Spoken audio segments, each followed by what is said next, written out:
¿Qué tal, queridos amigos de TLV1, Toda la Verdad Primero?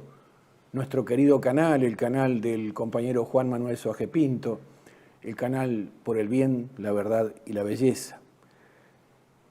Aprovechando la oportunidad que Juan Manuel nos brinda de hacer este informe para todos ustedes y para el mundo entero, para ambas orillas del Plata y para el mundo en general, de las elecciones de Uruguay, me dirijo a ustedes para explicarles qué es lo que ha sucedido básicamente en el Uruguay, porque ha llamado además la atención a mucha gente.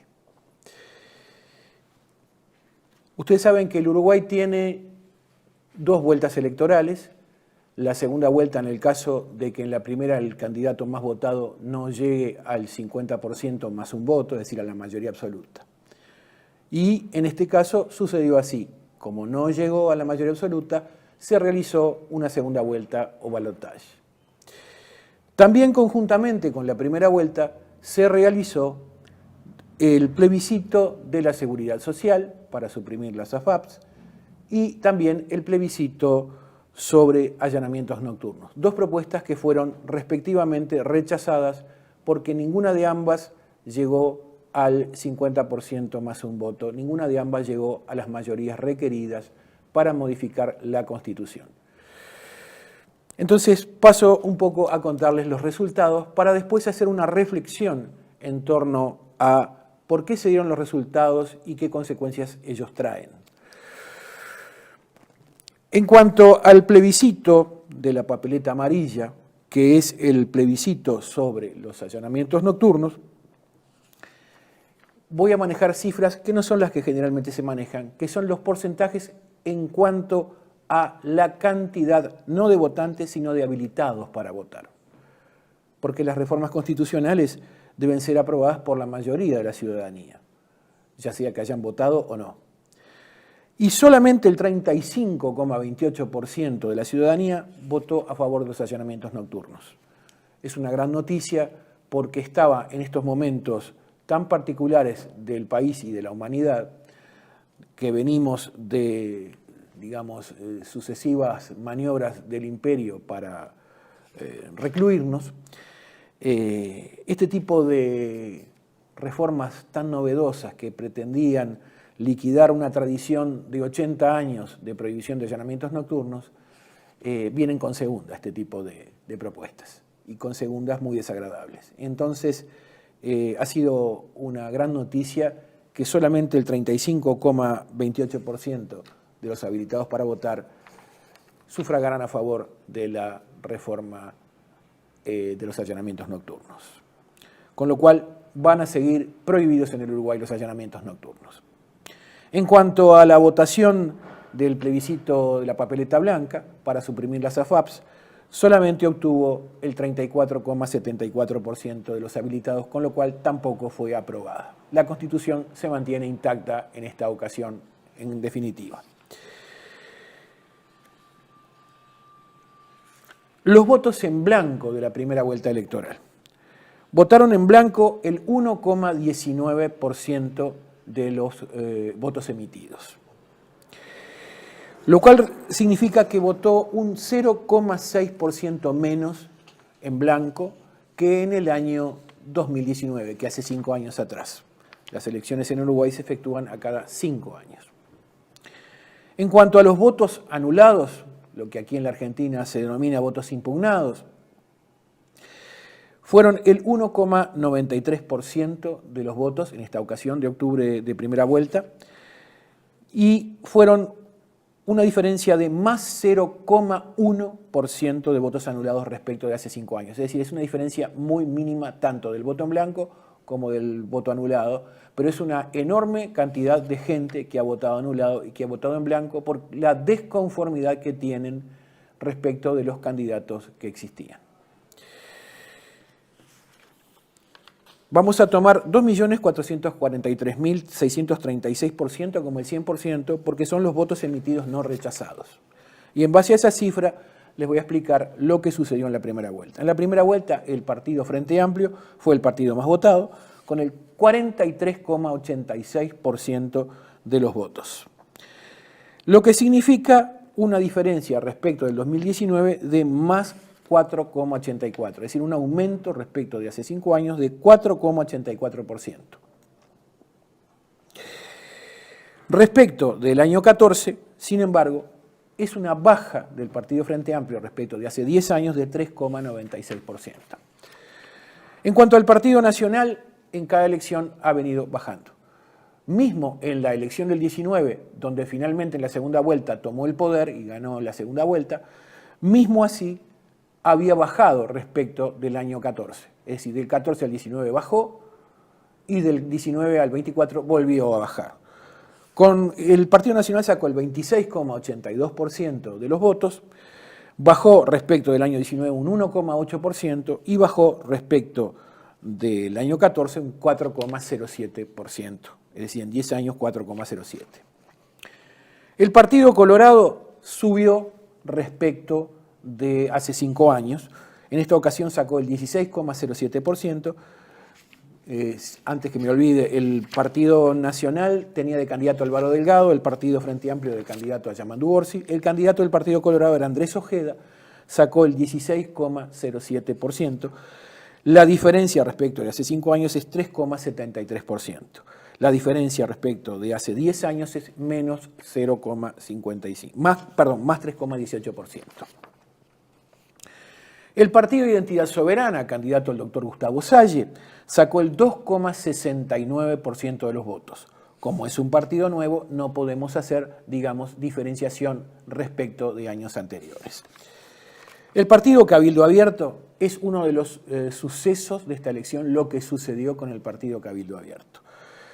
En octubre del 24, es decir, ahora, sacó solamente el 2,48% de los votos. Cuando en el año 2019 había sacado el 11,05% de los votos. La diferencia es nada menos que menos 8,57%. Significa que hay un derrumbe del lema o partido Cabildo Abierto, que pasó de 11 diputados a solamente 2, y que pasó de 3 senadores a 0 senador, perdió todos los senadores, y a este tema vamos a volver hacia el final.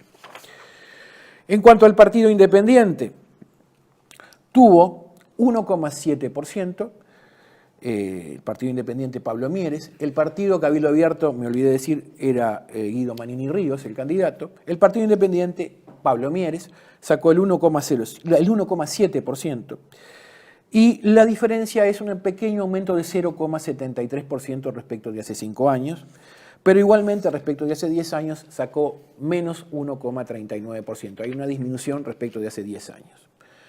El nuevo Partido Constitucional Ambientalista de Eduardo Luz sacó el 0,49% de los votos. Como es nuevo, no hay diferenciación respecto de años anteriores. El nuevo frente entre Unidad Popular y Frente de Trabajadores, bajo el lema Partido Asamblea Popular, unió dos frentes que existían en el año 19, los unió en un solo lema, o partido, para hablar jurídicamente, y esa unión repercutió negativamente porque en su totalidad bajó la suma de los dos lemas del año 19 y del año 14, ahora al unirse bajaron. Si sumamos aquellos dos lemas y lo comparamos con la cifra sumada de ahora, porque ahora van unidos, bajaron.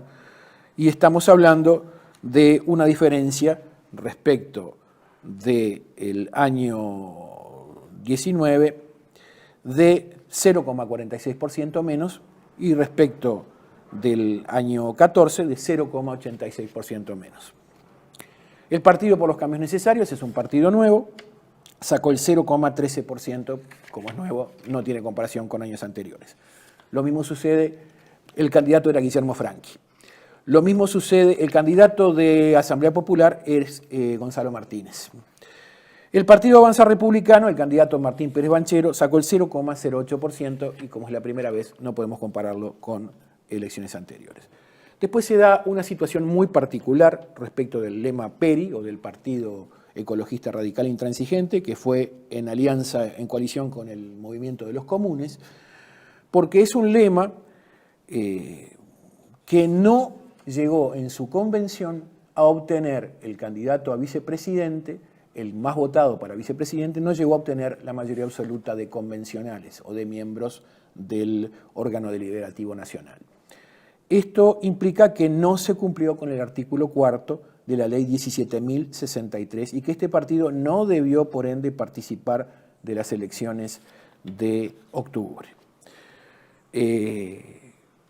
La ley 17.063, en su artículo 4, determina que el candidato a vicepresidente debe reunir la mayoría absoluta de los integrantes de ese órgano deliberativo nacional en votación nominal y pública.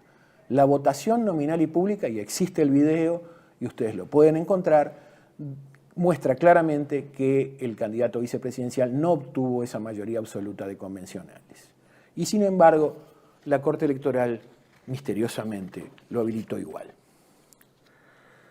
Después, no participaron de esta elección partidos que habían participado en la anterior, como el Partido de la Gente, que ha desaparecido, el Partido Verde Animalista, que no desapareció, pero que no llegó a reunir la convención por falta de quórum, y el Partido Digital, que tampoco participó en esta elección.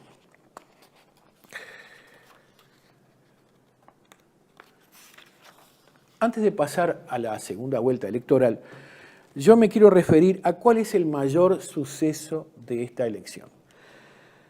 Y con una reflexión.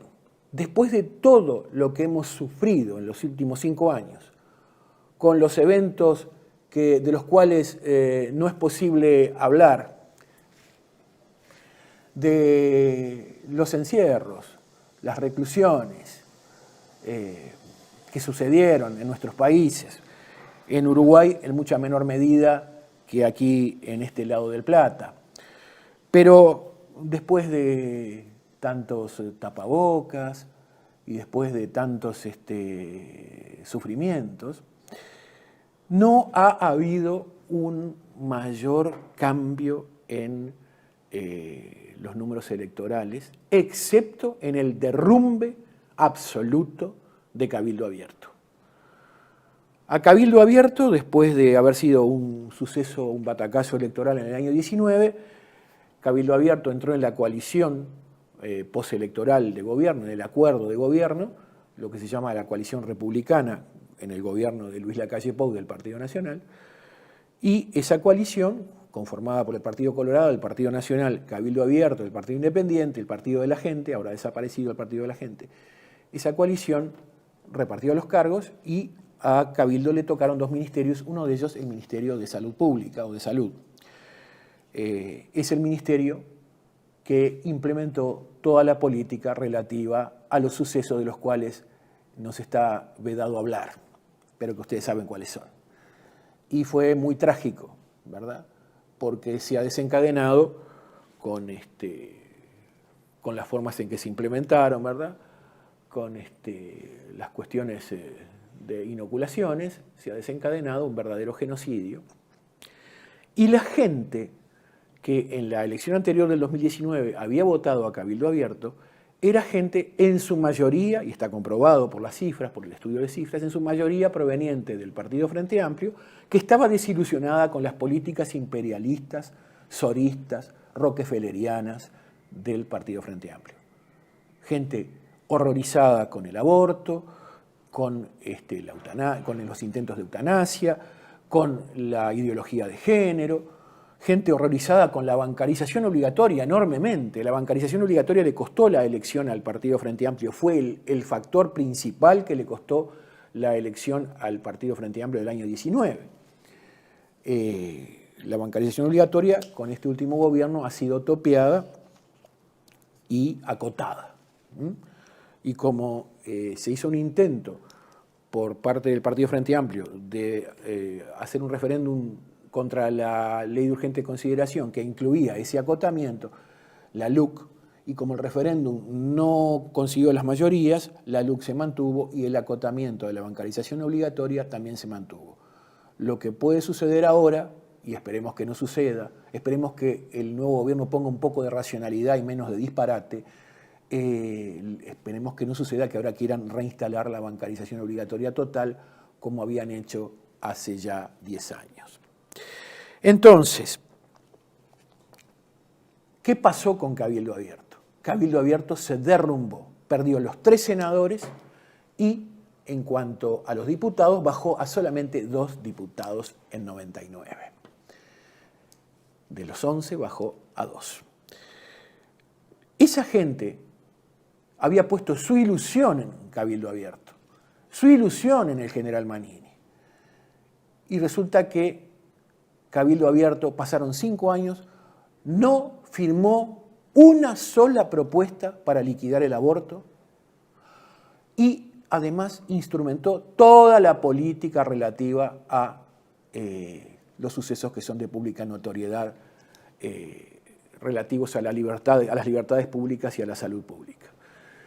Entonces, ha sido algo realmente tremendo, la gente lo ha castigado, la gente de la resistencia, los votantes de la resistencia eran los que votaban a Cabildo.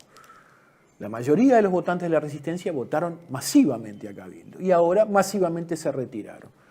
¿Y qué sucedió? Como no existió en esta elección un frente de la resistencia nuevo que atajara como un arquero esos votos que huían despavoridos de Cabildo, entonces esos votos, desgraciadamente, volvieron a de donde venían, que era al Partido Frente Amplio. Y volvieron concretamente, fueron directamente a la lista 609. Las 3 bancas de senador que perdió Cabildo fueron bancas que engrosaron a la lista 609 de los tupamaros en el Partido Frente Amplio. Y ahora la lista 609 tiene 9 senadores en 31, que es, a mi entender, la mayor proporción de una agrupación política en la historia del Uruguay en cuanto a número de bancas en el Senado. El Partido Frente Amplio sacó 16 senadores en 30, más el vicepresidente 17 en 31. De esos 17, 9 son de la lista 609, que absorbió los 3 senadores de Cabildo y por lo tanto los votos de Cabildo. En este sentido, hay una enorme lección gravísima que nos ha dado la gente, que es que la gente de la resistencia no soporta la traición. Y acá, si se hubiera hecho un frente de la resistencia como correspondía, esas 2 bancas, por lo menos 2 bancas de Cabildo, hubieran ido para el frente de la resistencia, esas 2 bancas senatoriales. Como no hubo manera de que determinados líderes hicieran el acuerdo necesario para ir en un solo lema, de tal manera de no perder las bancas senatoriales, esas bancas senatoriales se perdieron y entonces el Partido Frente Amplio, por una cuestión de restos perdidos por la resistencia, el Partido Frente Amplio, con solamente el 43,9% de los votos, logró tener una mayoría absoluta enorme en el Senado. Y eso no tiene gollete, como decimos en Uruguay. No tiene contrafuerte. No puede ser. No puede suceder semejante regalo. No puede ser que el Partido Frente Amplio, por culpa de la incapacidad de la resistencia de unirse en un solo lema, haya obtenido con menos del 44% de los votos la mayoría absoluta de las bancas. Te van a decir gente de los partidos tradicionales, alguna gente de los partidos tradicionales, que ellos también quieren unirse para evitar perder restos, pero en realidad si se unen el Partido Nacional y el Partido Colorado en un lema solo, como son partidos tradicionalmente enfrentados y los blancos son muchos de ellos muy blancos y los colorados son muy colorados, no van a querer votar un lema único y entonces si se produjera el desastre de un lema único blanco y colorado, van a caer y desmoronarse enormemente, y entonces lo único que va a hacer una unión blanco-colorada en un solo lema es provocar que el Partido Frente Amplio continúe ganando las elecciones eternamente por unas mayorías enormes, ¿verdad? Dado esa historia que no se puede contradecir. Si desaparece el Partido Nacional como lema, si desaparece el Partido Colorado como lema, ambos van a bajar dramáticamente la cantidad de votos. Entonces, los dos problemas que afectaron la representación en el Senado, que ahora no existe, de la resistencia, es no haberse unido y haber perdido en forma infame los restos, y en segundo lugar, que no se reclamó que el PERI no debía participar de las elecciones. Y entonces la Corte Electoral, con esta resolución ilegal de permitirle participar al PERI en las elecciones, lo que logra es pulverizar la resistencia y que no haya también por esa vía acumulación de restos que permitieran acceder a la resistencia al Senado.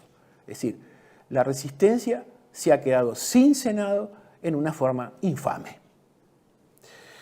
Y eso no puede suceder. Y hay que marcarlo porque es la realidad de lo que ha sucedido. No alcanzan 2 diputados en 97.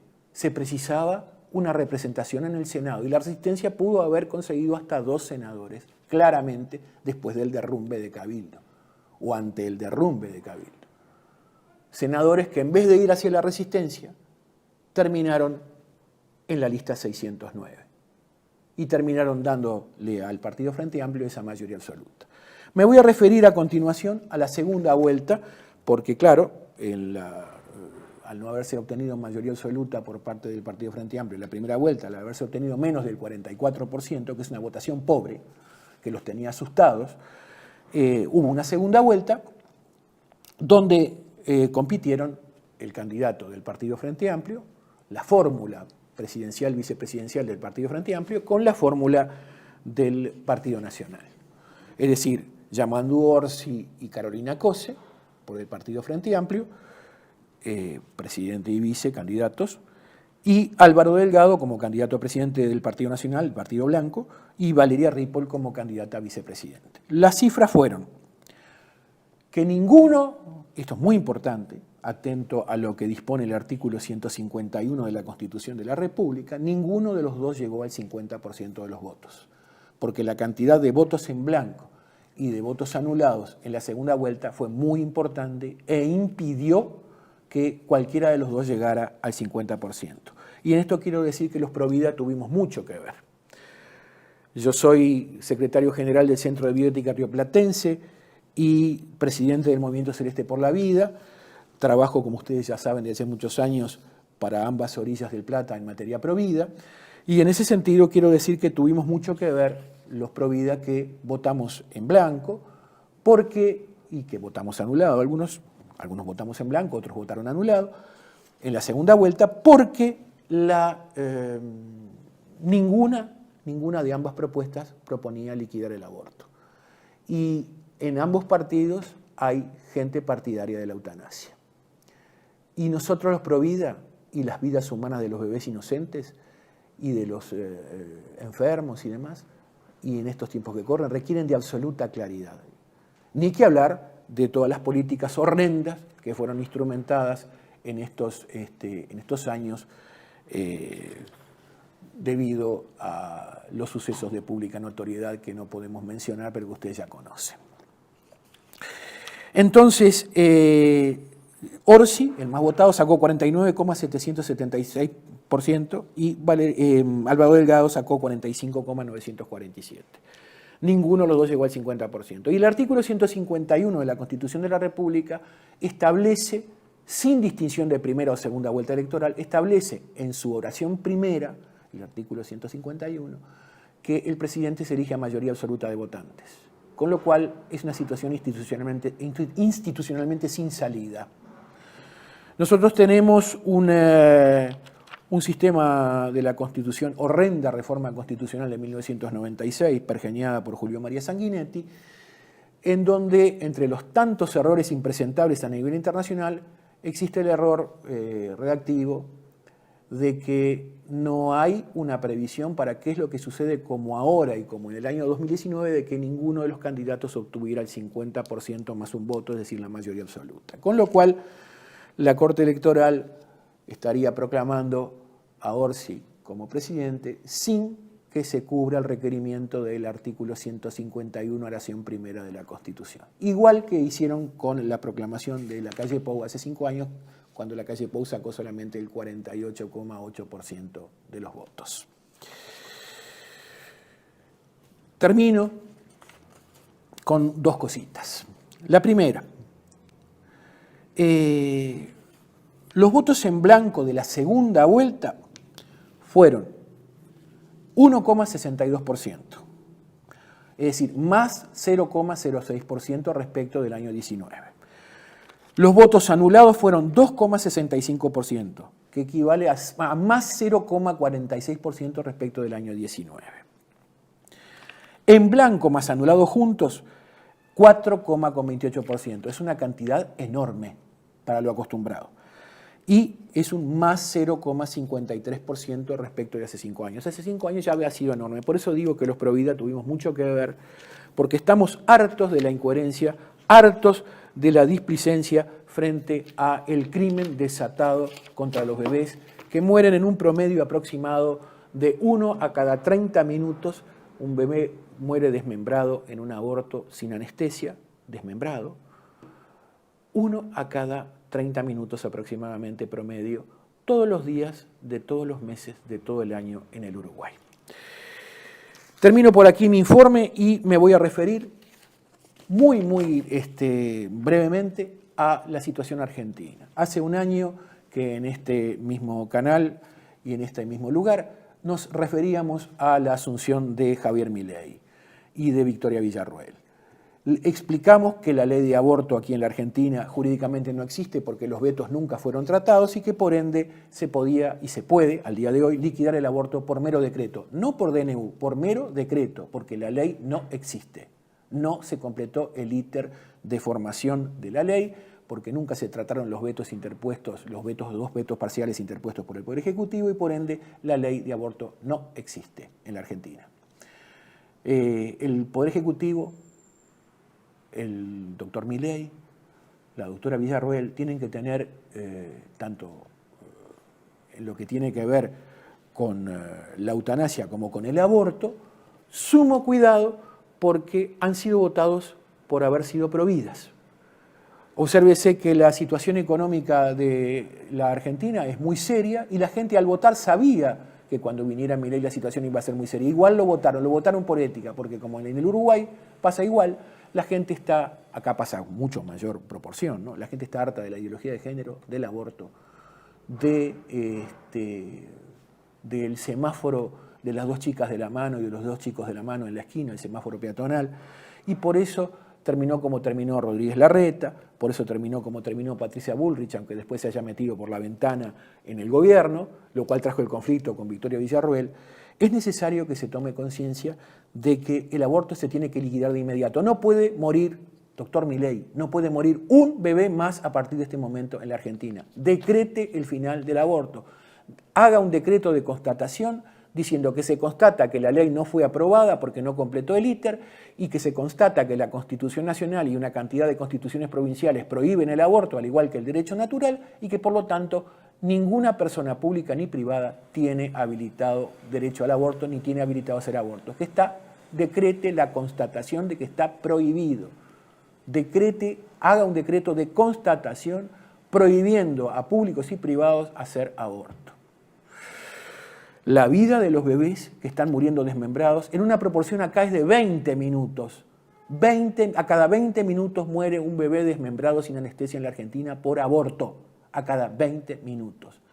El gobierno es responsable de cada uno de esos bebés asesinados. Me despido de todos ustedes agradeciendo muchísimo la atención que me brindan y también, muy principalmente, al compañero Juan Manuel Soaje Pinto y hasta la próxima.